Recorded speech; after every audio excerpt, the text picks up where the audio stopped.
Are you trying to lose weight, but you are feeling constantly like you are failing? So you keep looking for different things, pieces of advice, and things that you need. What's the successful toolkit? What's the right diet? What's the right workout? And you feel inundated with so many pieces of information when it comes to diet and fitness that you just can't figure out what it is that you need in order to find success on the scale. Well, today I am here to give you absolutely none of that. We are not talking about what foods, what diets, what macro balance, what number of calories you need to eat to lose weight. In fact, we are talking about weight loss in terms of nothing that has to do with food. Today, we're actually talking about 5 crucial things that you need to succeed on a weight loss journey that has nothing to do with food or fitness. What's up, my friends? Welcome back to my channel. My name is Brianna. I am the diva behind Diva and the Divine, and I am so glad you clicked on this video today. Because today we are talking about the things that aren't often talked about. When you look up different diet and fitness and weight loss related content,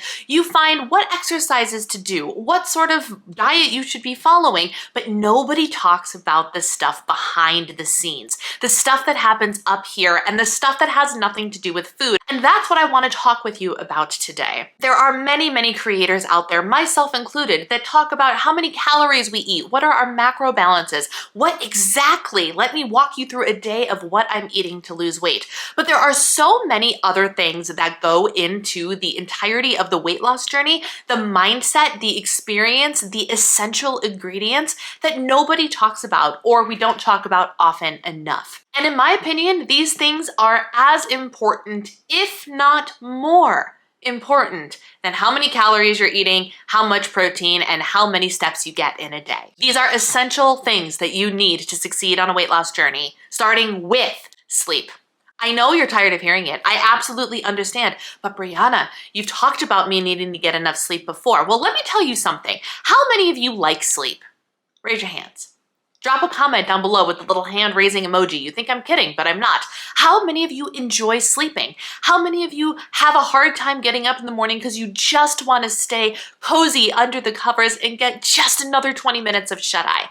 How many of you value that moment when you slip into bed and you go, oh, finally, I get to sleep? Odds are there's a lot of us that do, myself included. I can't tell you how many days I wander into my room as I'm getting ready for bed and I go, and I have a little sing-songy thing with a different melody every time, but the lyrics are always the same. Bedtime is the best time.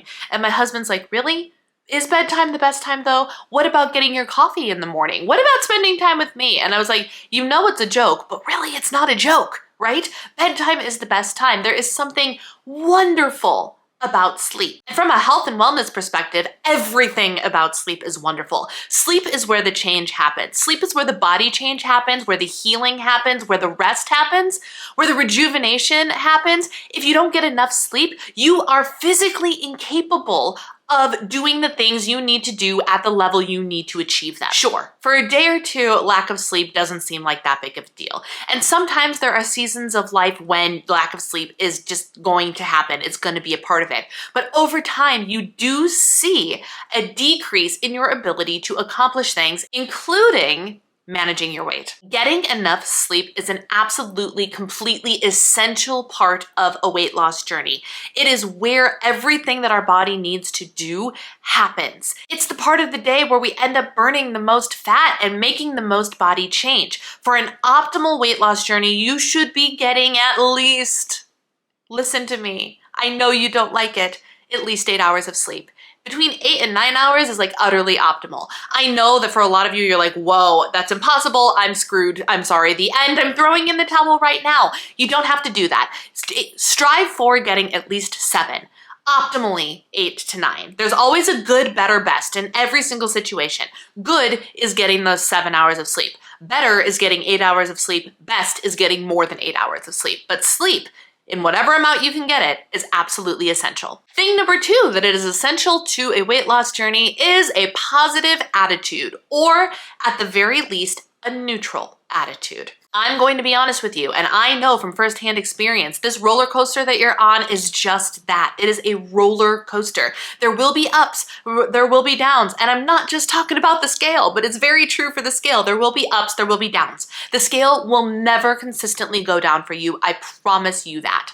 And if you are one of the people where the scale has only gone down for you since you have started this weight loss journey, I want to know, how does it feel to be God's favorite? All jokes aside though, when you approach a weight loss journey with a positive attitude, and it doesn't have to be a toxically positive attitude, but just from a place of loving yourself, doing it for the right reasons, having the right mindset behind it, it's going to be profoundly life-changing and game-changing for your journey, as opposed to approaching this from this sense of, I need to lose weight because I'm awful, I'm ugly, I'm horrible. All of these negative thoughts, these negative emotions, oh my gosh, I was so bad because I ate a brownie.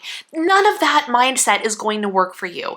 You need to come from, at the very least, a neutral attitude about things. Okay, I ate the brownie. It happened. It happened. Oh well, let's move on and figure out how we can change things in the future. Super, super neutral. Oh, the scale went up. Let's try and troubleshoot what the reason behind that might have been this week. Not an, oh my gosh, I'm the worst person ever. Oh my gosh, this is never going to work for me. The more negativity you bring into your weight loss journey, I'm just gonna be honest with you, the harder it's going to be.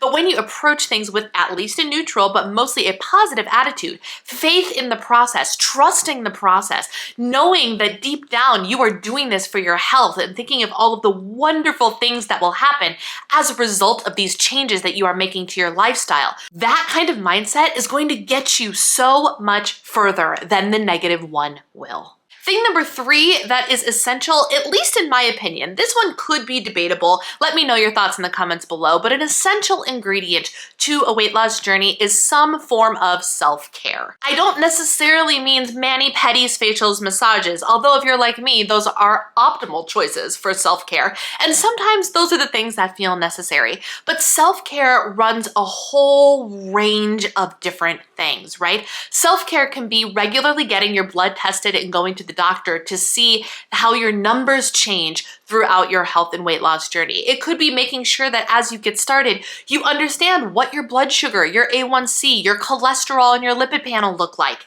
This is self-care. This is important, and this is data. But also, I feel that self-care is important because there is a heavy mindset around using food as a reward system or a self-care system. And one of the things that needs to change in order to be able to feel more in control around food is stopping using food as a reward system or a self-care system.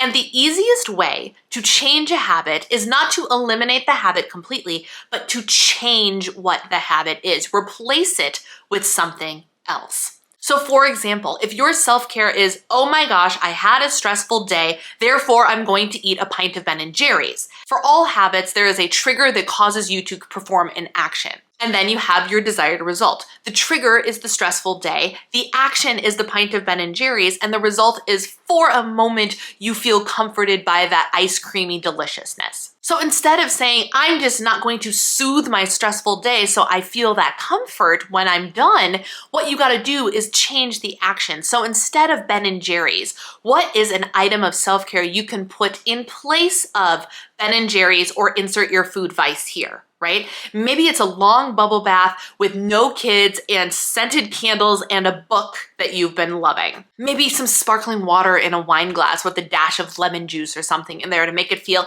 extra hoity-toity and fancy. So if that is your self-care of choice, next time you have that stressful day and you feel triggered to go for the Ben & Jerry's, instead block out 40 minutes of your time, half an hour of your time, however long you want to sit and bathe in that luxuriousness, draw yourself the bath, get yourself the candles, pour yourself the beverage, and get your book. Make it an experience and strive for the outcome to be the same level of comfort as you would have found in the Ben & Jerry's, right? That's what I mean by self-care. Self-care isn't just the massage. Although if you had a stressful month and you want to reward yourself with a massage or treat yourself with a massage, Totally okay. Self-care, I'm kind of sneaking fitness in there, but only a little bit. Self-care can also look like making sure you carve out the time to at the very least go for a walk for 10 or 15 minutes. Not because of the exercise benefits, but because of the stress relieving benefits that is found with the endorphin release of fitness. So going for that 10 or 15 minute walk, that is self-care. Sitting down and reading a book, that is self-care. Carving out time for a hobby that you have lost the time to be able to participate in, that is self-care. My point is taking the habits that you would have normally turned to food for self-care and finding a legitimate replacement will be game-changing for your weight loss. And for some people who really depend on those food comforts, it's an essential part of your weight loss. The next essential you need for your weight loss journey is patience. I know, I'm sorry. It's just the way it is.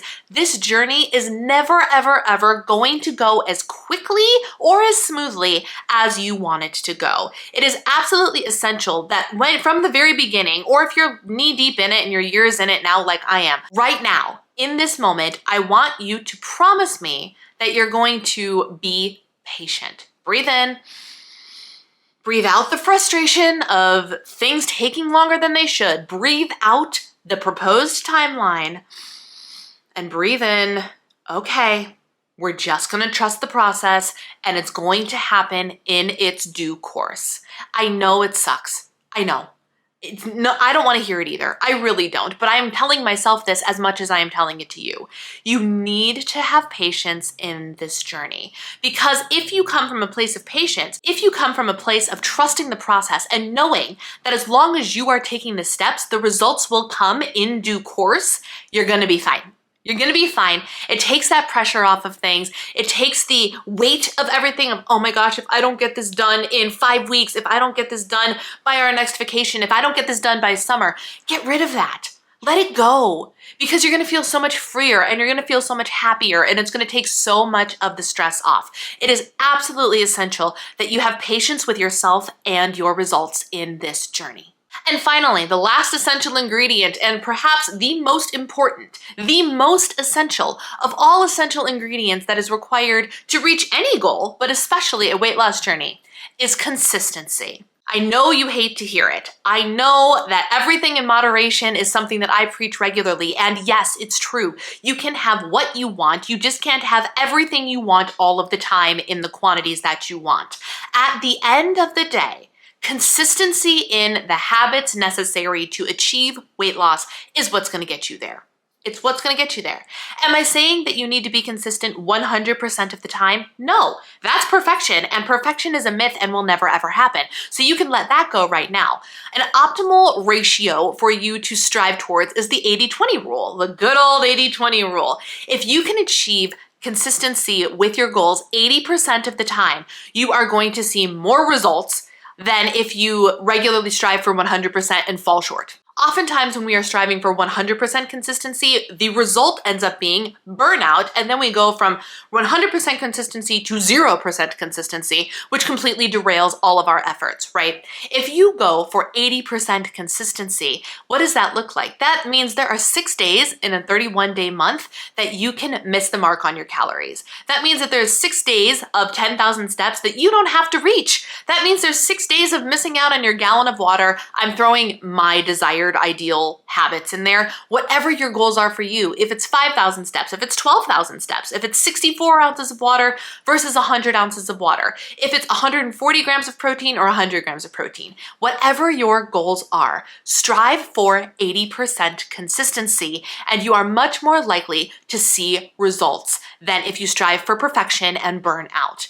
Consistency is key. If you want to really track your progress, don't track the number on the scale. Track how many days in a row you can hit all of your marks. That's the stuff that's going to get you there. The scale fluctuates. The scale is fickle. Being able to check the box and say, yes, I did that thing today, that is concrete. Being able to rack up 20, 30, 50, 100 check marks is going to tell you how much progress you have made, my friends. Consistency. Consistency is key. Consistency is the most important thing in a weight loss journey. Now I want to hear from you. Do you think that I was right in saying that these are 5 essential elements to a weight loss journey? I would love to hear your thoughts in the comments below. If you like this video, please give it a thumbs up. And if you want to see more content like this, join the Diva and the Divine community. We would love to have you. Just hit that little red subscribe button. Thanks for watching, take care, and I'll see y'all next time. Bye.